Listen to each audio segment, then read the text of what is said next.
I am your loquacious narrator for this episode of the Blue Toad Murder Files. Will you be able to solve the mystery of the concealing flame? So, how many of you will be playing? Choose your veteran detective Lambert Vandenbosch, making moleskin fashionable again. Remarkably, Dick Dickens...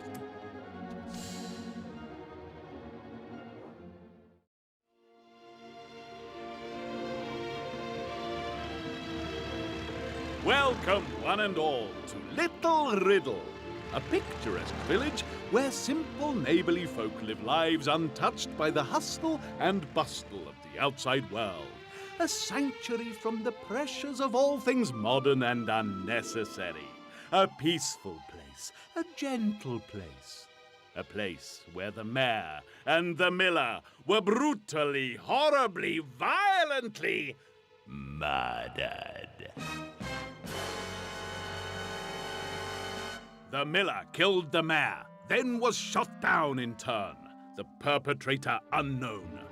Even as you investigated this, Riddle Manor was robbed by the church groundskeeper, Moses.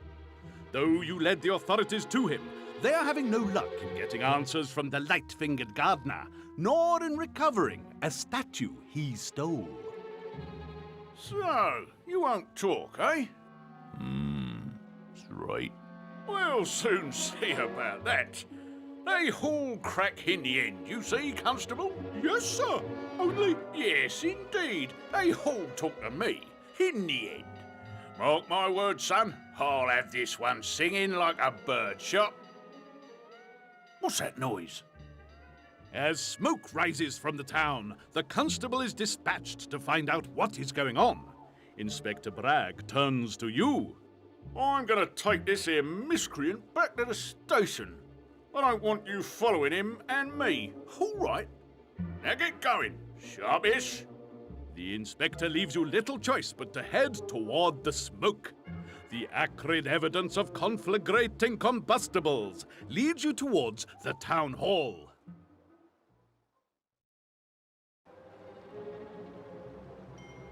Highlight where you want to go and click on it. Go on. You can do it.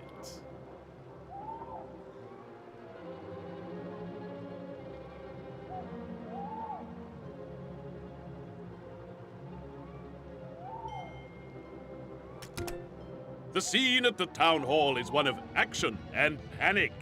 A group of people have gathered, watching whilst others attempt to extinguish the flames. The clerk, too, watches as her place of work burns. You wonder how long it will take to extinguish the fire.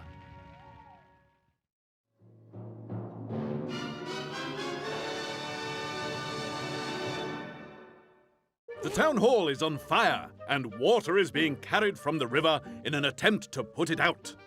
Can you work out how many trips are needed to extinguish the fire?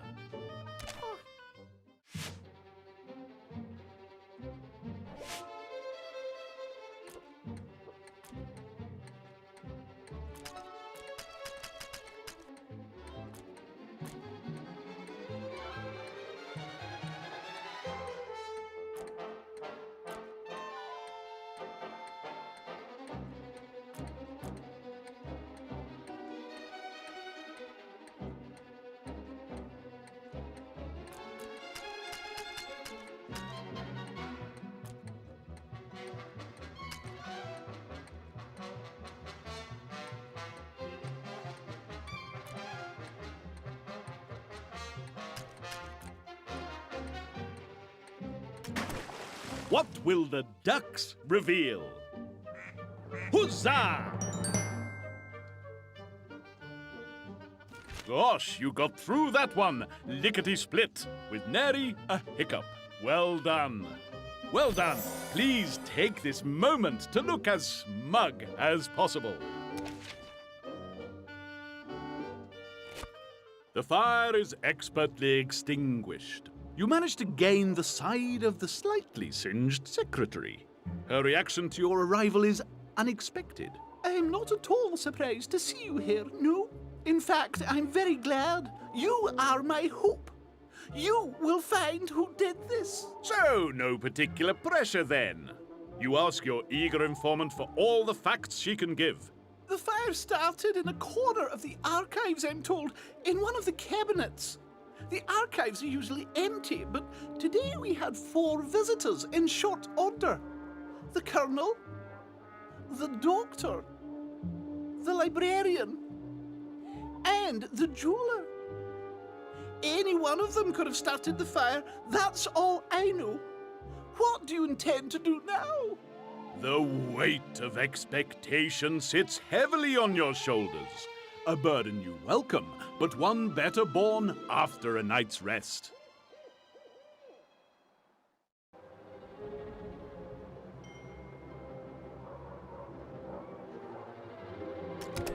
Mind a whirl. You head for the hotel. Go on then. You have a visitor. This is Watson, one of the best noses in the business and a loyal blue-toed agent. However, his arrival has caused some degree of consternation. I see. So this is yours? The brains of your operation, clearly? Sorry, that doesn't cut it. I'm married. Right, your pilfering pooch has snaffled the sausages. That'll cost you. You protest that so upright and noble a beast as Watson would do no such thing. Demanding more details, the hotel manager explains the situation.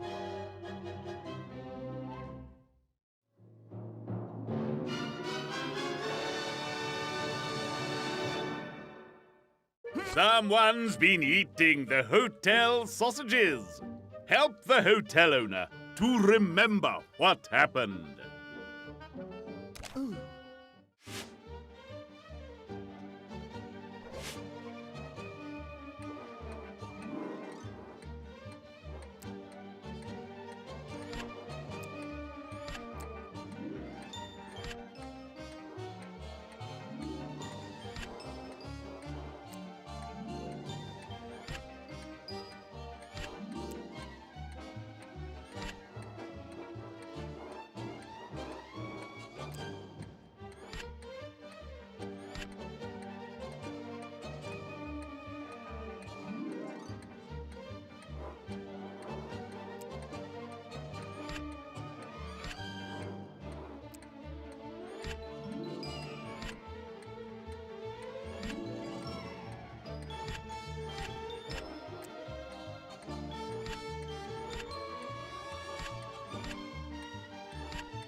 Are you correct? Let's see.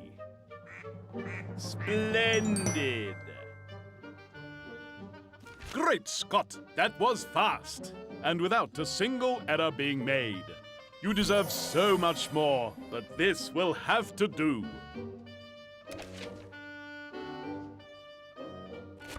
So sorry about that. Just can't trust anyone these days, can you? Don't worry, we'll just execute them or something. There's a room available on the upper floor. If you won't mention this to the wife.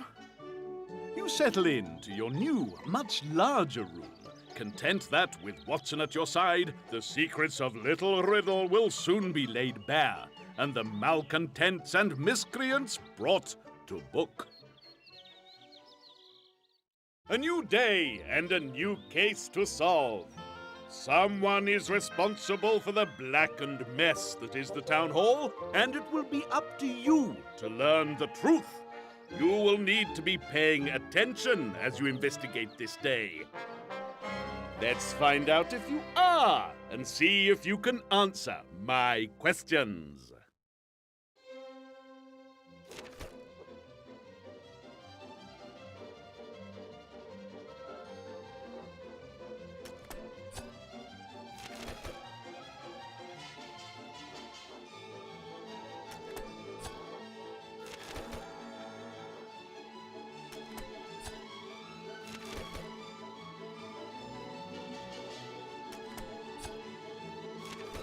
Fantastic work! Your keen eye and attention to detail will serve you well.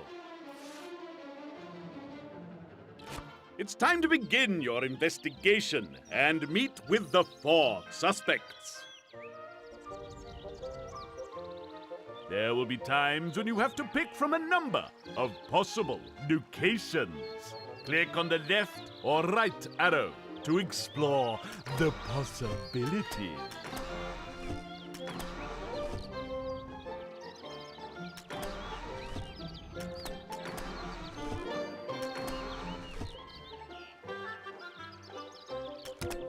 You find a full house at the surgery.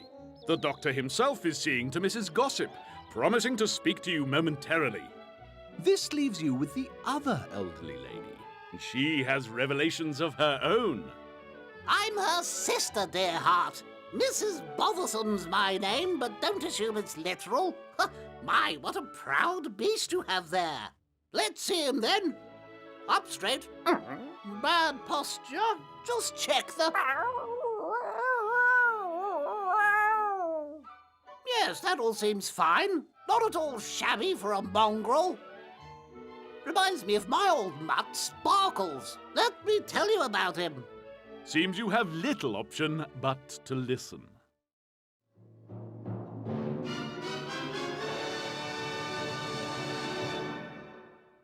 Mrs. Bothersome will tell you a story of when her dog Sparkles buried her slippers in the garden.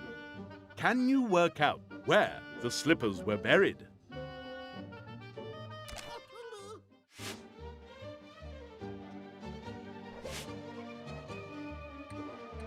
Oh, Sparkles, my lovely dog, in peace you rest. He couldn't stop messing around. Small thing he was, but strong enough to carry around my slippers. Sparkles liked to bury them in my garden. No other thing was so amusing for him. Oh, my garden, a blessing from God, so green, so fertile. Damn dog had to always bury the slippers on the grass. Sorry, I shouldn't curse Sparkles.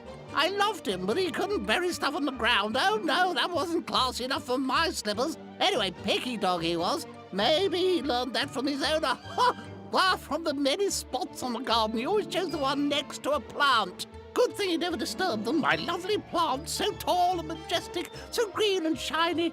Not only next to a plant, but the spot had to be in between 2 of them. Oh, and the water, source of life and home to my many fine toads. Sparkles was a thirsty dog. Just water, you know, but he was drinking all the time. His spot for the slippers was always next to the pond, so he could drink a bit after so much exercise. Oh, Sparkles was so particular. If you took a look at the 8 spots around the burying place, you'd see how it was the only one surrounded by 2 ponds and 4 plants. Damn dog, but I loved him so much.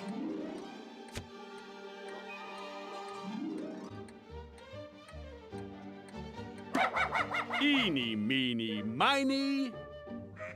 Splendid! What, finished already? No mistakes made too, you great big swat!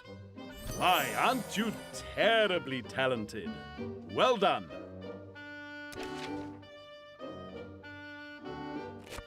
It would appear that Mrs. Bothersome has many such stories of Sparkles, but the arrival of the doctor and Mrs. Gossip curtail any additional precipitous perambulation down memory lane. You ask the doctor about his visit to the archives. Quite. There's a good canine. Where were we? Yes, I heard about the fire. Dratted nuisance, really. I'm a bit of a history buff, you see. I was using the archives for my research. I was planning to do a little book on local history. He researches more than books. Ooh, you are awful. Come and see us later. Anyway, I have other patients to see. I'm afraid I must chase you all out for the time being. Shoo now! It's a certainty that something else is going on as regards the physician and the archives, and a later visit to Mrs. Gossip or Bothersome appears an unfortunate necessity.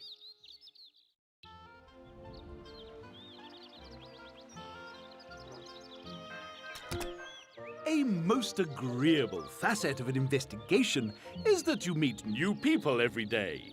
Of course, they tend to be suspected of murder and arson, but you can't have everything. Ah, it's you! How marvelous! What are you investigating? Do tell! How terribly exciting it must be to be a great detective! You must tell me of your adventures, but first, a test! Must beware of charlatans! See if you can solve my little conundrum.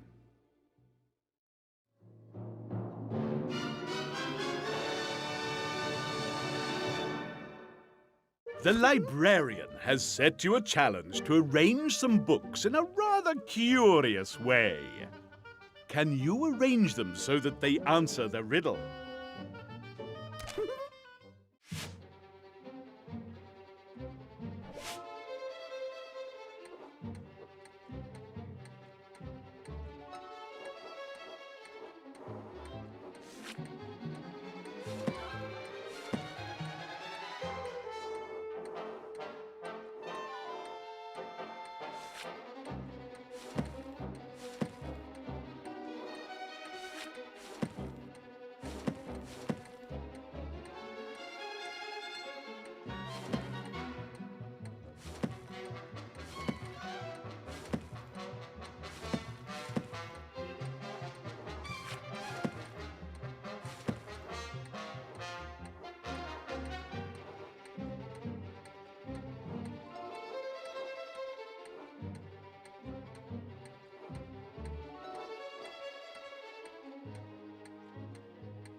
Let's see how you did. Splendid! All wrapped up already? Great heavens! Oh, and aren't you the smug one? No mistakes. There are no words sufficient to describe your brilliance.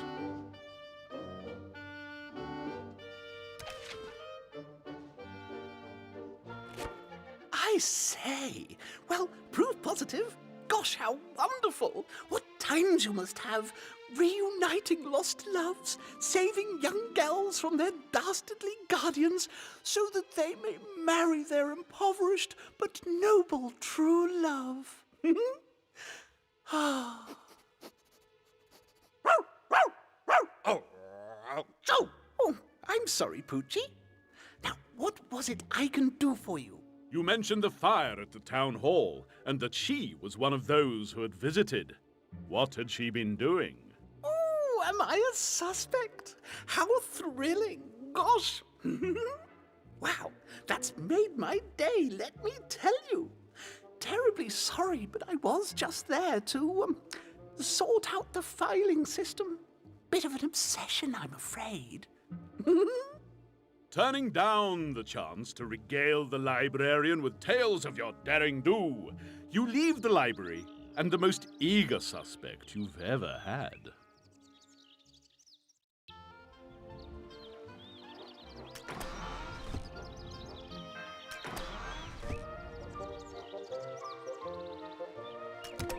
The normally effervescent jeweler is utterly enwrapped and fails to detect your approach. She does not miss the abrupt attention of your shorter colleague, however. Oh my, sir! Such a terribly cold nose! You have me at a disadvantage. To take such liberties with my state of distraction, you are quite the cad. You apologize for Watson, who seems unlikely to repeat his invasion so all-pervasive as the lady's perfume. To draw the conversation onto safer ground, you ask what she's doing. Why, I recently purchased elements of an antique necklace, the string for which has long ago perished. I was attempting to reconstruct the item, but I am now in such a tizzy I may never be able to finish. Far be it from you not to take so subtle a hint.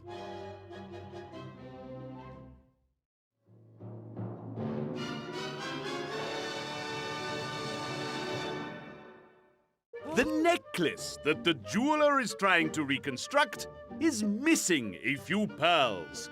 She knows the value of both the finished piece and the individual pearls. Can you use these values to work out which pearls are missing?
How did you do?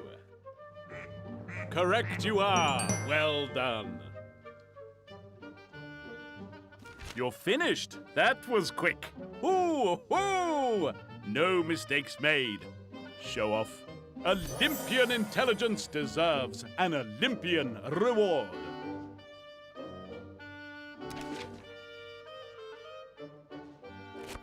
How gallant of you, coming to my rescue at such a time. How can I ever repay the kindness of strangers upon which I so rely? You bring up the issue of the town hall, the fire in the archives, and her presence there shortly before the conflagration consumed so much of the building. I do seem to intersect with your investigations, do I not? You must think me a bad, bad girl. I fear that I must disappoint, as I was in the archives only to research this necklace. To no avail, I might add. Still, I might try again elsewhere. After all, tomorrow is another day. The conversation is rapidly heading south, so you leave as quickly as is polite.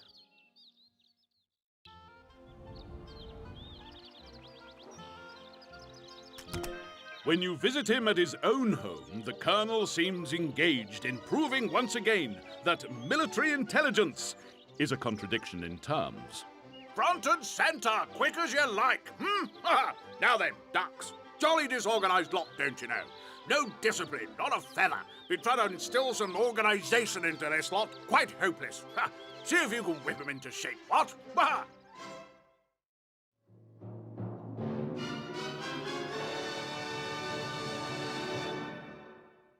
The Colonel is trying to arrange his ducks into formation. Can you follow his rules to place them in their correct positions?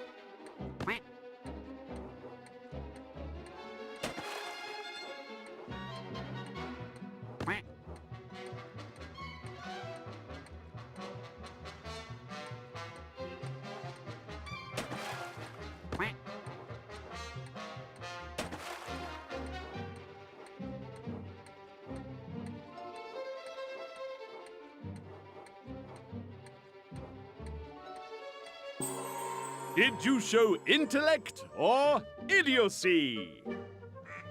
That's the ticket. My, weren't you in a hurry?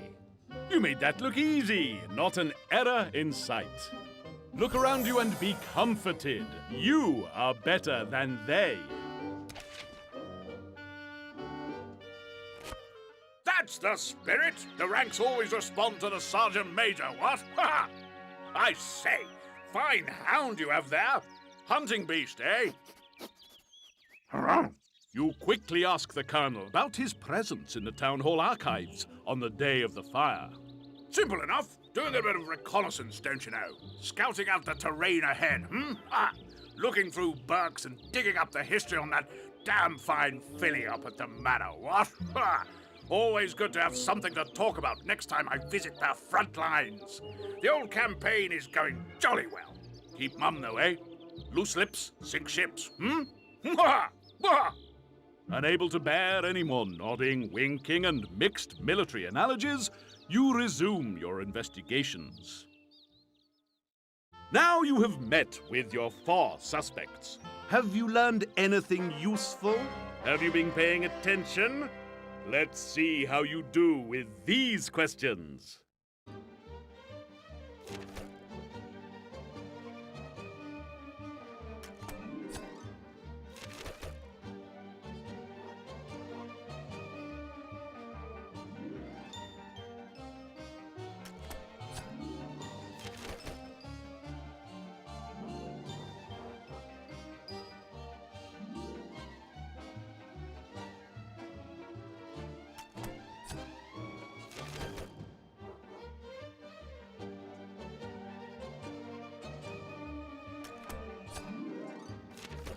That clean sweep of questions puts you most resoundingly in my good book. With those questions done, you... Wait! What's that I hear? Something happening at the antique shop? Quick! I'd head over there if I were you.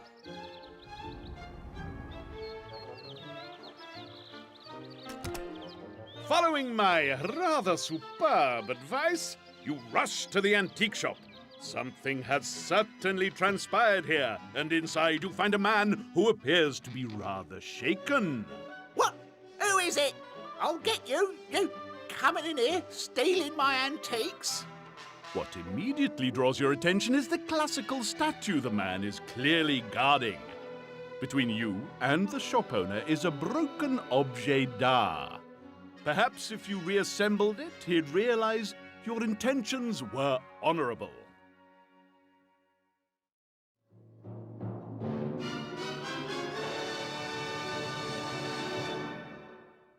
In the altercation at the antique shop, a valuable stained glass antique was broken. Will you be able to reassemble it?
And your result is...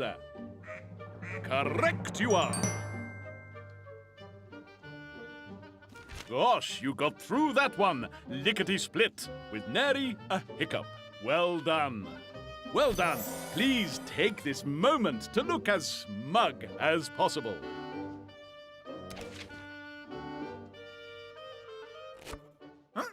Ah, thought you'd come back for another try, wait a minute.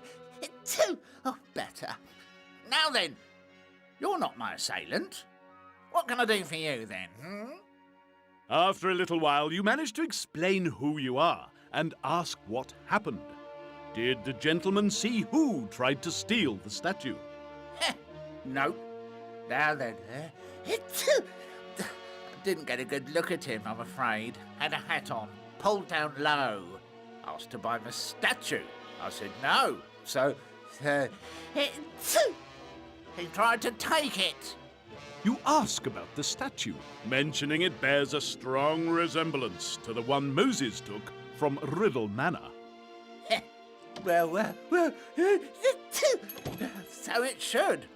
There were 3 made, each with... Oi, that's quite enough of that. This is a police investigation, and this is a crime scene. I want no more interference from you. Out, sharpish. You're left with little choice but to depart. But your mind is in a whirl. 3 statues. Was the one Moses stole one of these 3?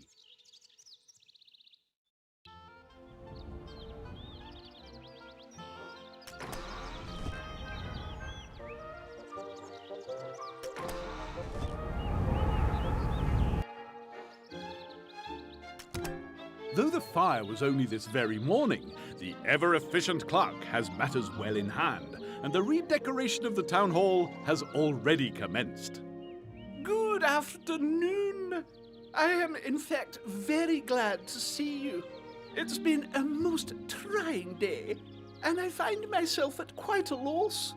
I had a very precise filing system, but I'm now so tired I cannot seem to remember how they were arranged before.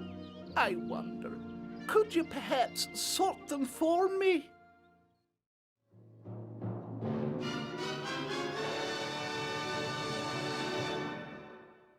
The clerk needs help with arranging the archives. Can you use her rule to work out how they should be?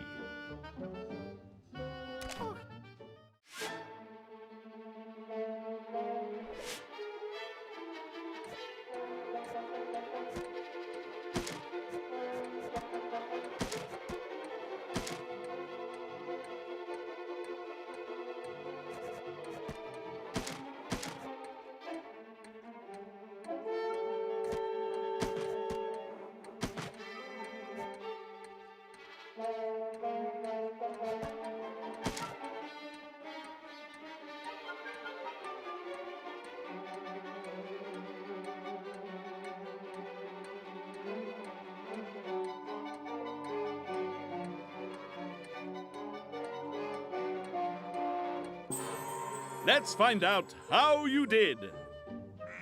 Correct. Great Scott, that was fast, and without a single error being made. You deserve so much more, but this will have to do.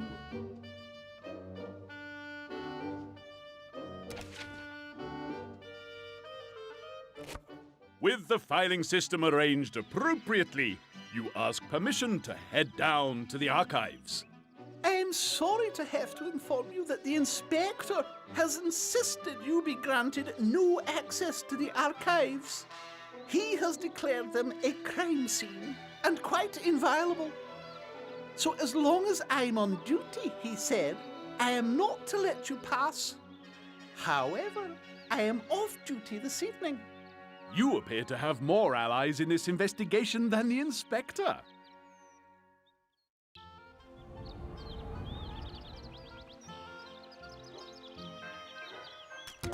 From the moment you're ushered into the abode of Mrs. Bothersome, you are keenly aware that this isn't going to be easy. The corpse of a sherry bottle is silent testament as to the afternoon's activities. You soldier on regardless, and eventually ask what the issue is with the doctor. Oh, I'm sure we just can't say. We certainly can't, not out loud. Just wouldn't be polite. Exactly. Indeed. Do have a piece of shortbread. You're about to protest when you glance down and notice that the proffered biscuits are more than simply sugary sustenance.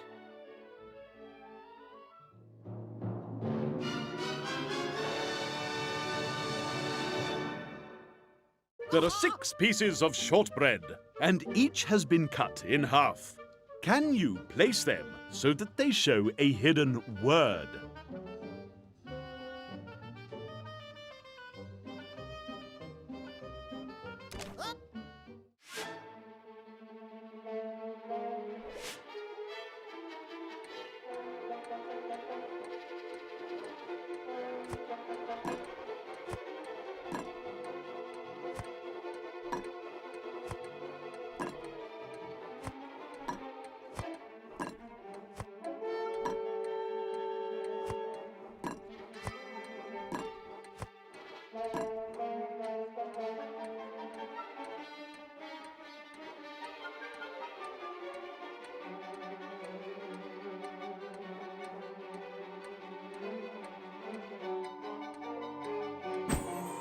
ducks. Drum roll. Ah, spot on. What, finished already? No mistakes made too, you great big swat. My, aren't you terribly talented? Well done.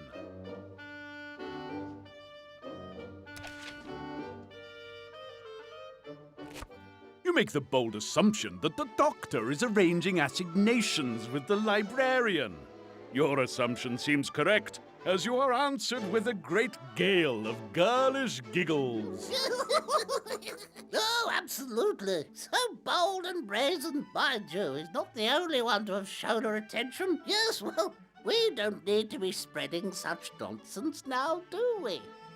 That Mrs. Gossip shows a certain reticence in discussing this story is unusual, but you catch her eyes flicking to a picture on the mantelpiece. In it, the constable stands beside Mrs. Gossip, and her every inch the proud mother. Armed with more information than perhaps the old dears intended, you depart.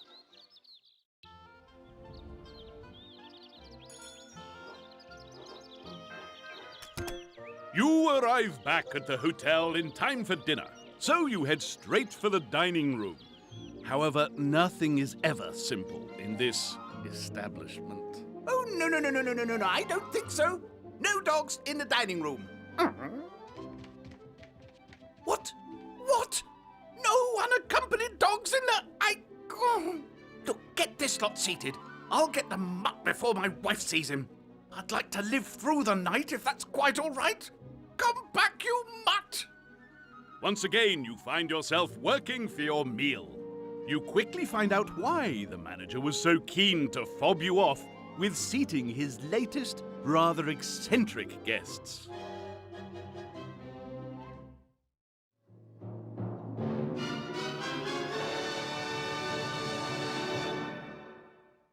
There are 8 men waiting to dine in the hotel restaurant. However, they are rather picky about who they'll sit next to. Can you seat them in a way that pleases them all?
Let's see how you did. Ah, spot on. All wrapped up already? Great heavens! Oh, and aren't you the smug one? No mistakes. There are no words sufficient to describe your brilliance.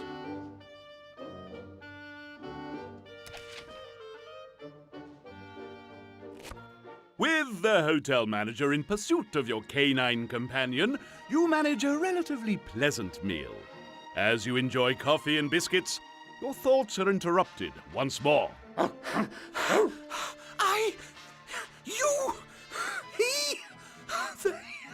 Never mind. Watson has brought you the newspaper clipping you were sent by Mother, the head of intelligence of Blue Toad. You hadn't noticed the photo on the back, clearly labelled as being of a portrait loaned by Lady Snobbish to a London gallery. Her great-grandfather and grandmother are shown. The lady is wearing a familiar pearl necklace, and a very familiar statue sits on the table beside the couple. Suddenly, you have 2 places to visit this evening. The time is near when you will be asked who you believe the villain to be. This evening may reveal a vital clue, and you will need to be alert. Are you paying sufficient attention? Here are some more questions for you.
Either you are the reincarnation of Sherlock Holmes, or these questions are too easy. Wonderful work, either way you look at it. Let's resume the investigation. You were going to meet with Lady Snobbish at the manor, and also investigate the hopefully now deserted scene of the crime.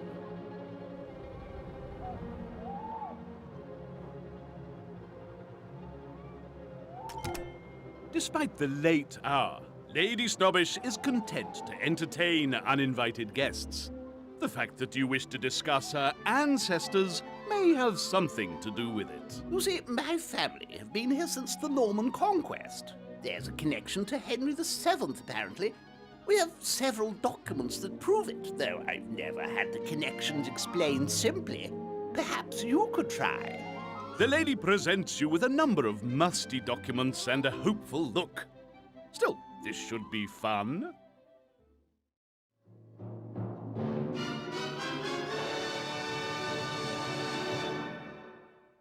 Lady Snobbish claims to be a direct descendant of Henry VII. Can you follow her line to prove this? Now,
Eeny, meeny, miny. Correct you are. You're finished. That was quick. Ooh, ooh! No mistakes made. Show off. Olympian intelligence deserves an Olympian reward.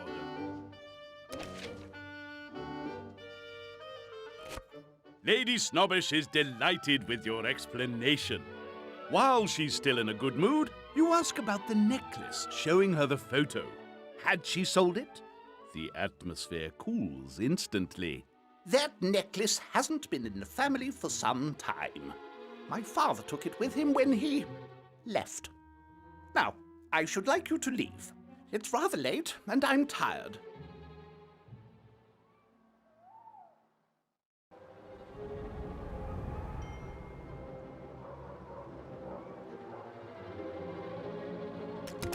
Slipping into the town hall is far simpler than you'd anticipated. Without the supervision of the redoubtable clerk, the painters have slipped off to the local public house. Nevertheless, you must be swift in your quest for answers. To the archives!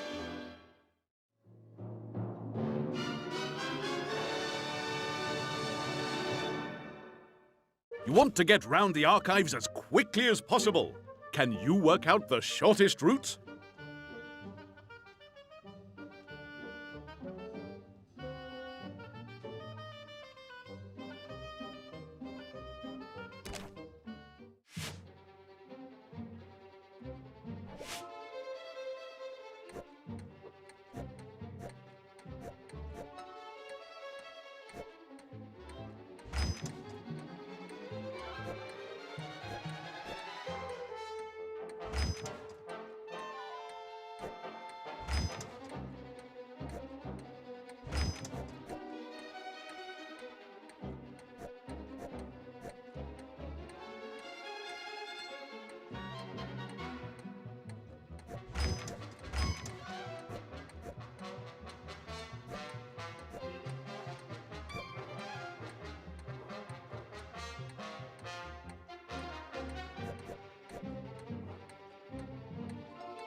What will the ducks reveal?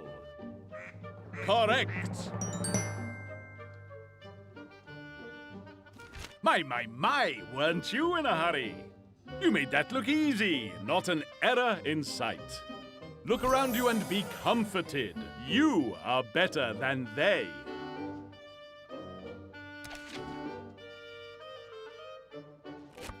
As you wander the forests of Filing, this coppice of cabinets, you chance upon a vital clue. Buried beneath a tumbled desk, pushed aside by the firefighters, no doubt, you find a slightly scorched, utterly empty paraffin canister and a surprisingly intact box of matches. Your faithful hound gives them a good solid sniffing.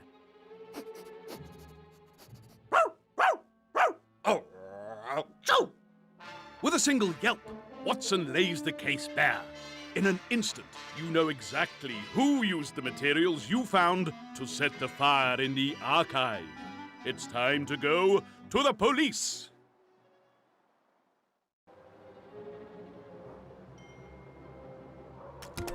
Only the constable was on duty when you arrived at the police station.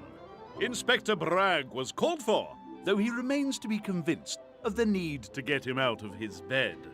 You have been lucky so far with your wild accusations. You had better be more than lucky this time. Come on in. Sharpish now. There were 4 suspects, 4 individuals who had visited the archives at the town hall. The colonel was apparently searching for more information on Lady Snobbish. Had he found something, perhaps regarding her father, that he felt needed covering up? The librarian and the doctor were using the privacy of the archives for their clandestine meetings. Was there something even less innocent about their encounter that day? Was one of them being less than honest with the other? The jeweler was researching a valuable necklace which had left the possession of the Snobbish family under mysterious circumstances. Had she found evidence that would prevent her making a significant sale? One of these individuals has been caught out. Which one?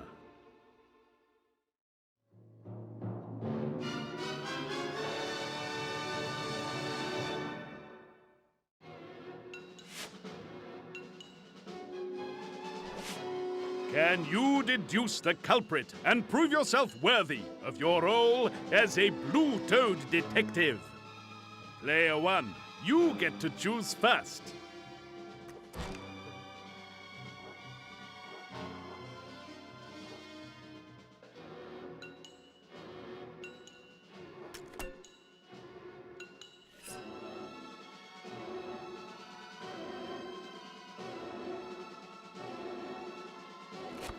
Thanks to the arrival of Watson, the best nose in Blue Toad, you now know the guilty party is the librarian.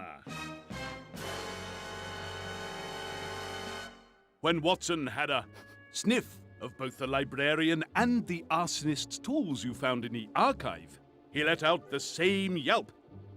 If the librarian had hoped the fire would destroy the evidence of her crime, she is about to receive an unpleasant shock. You had better be right about this. I don't want to be disturbing honest folk at this time of night. Come on, Constable. Well, come on then, sharpish. Yes, yes, sir.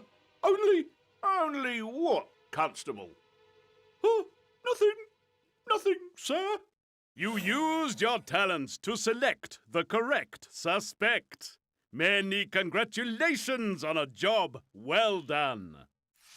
The librarian has been working late and is just locking up when you all arrive. Ralph, what's... Maggie, That's enough of that, Constable. Madam, I'm asking you to accompany me down to the station to answer some questions about It was me. Eh? It was? I confess. You've dragged it out of me. Why, you ask? What would you know of my motives? You, with your leaden souls, dragged down by earthly matters. I did it for love. Yes, for love. For that doctor, you mean? Doctor? Ha! How little you know. Must I tell all? You brutal man, Inspector. I will. Look out!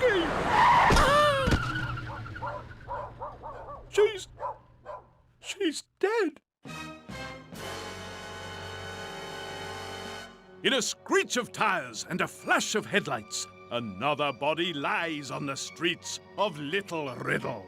You knew that your foe was a dangerous one, but now you have a glimpse of the depth of darkness you must defeat. Do you have the strength, the intellect, the audacious courage needed to bring to justice the master criminal at work here? You will find out soon as you prowl the streets, seeking to finally close the Blue Toad Agency file on Little Riddle in Death from Above.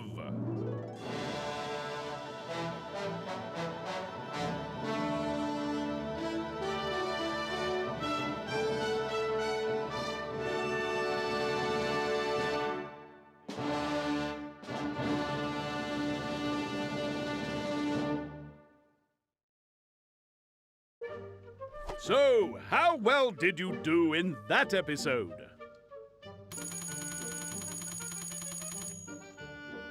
Player 1, Divine Detecting.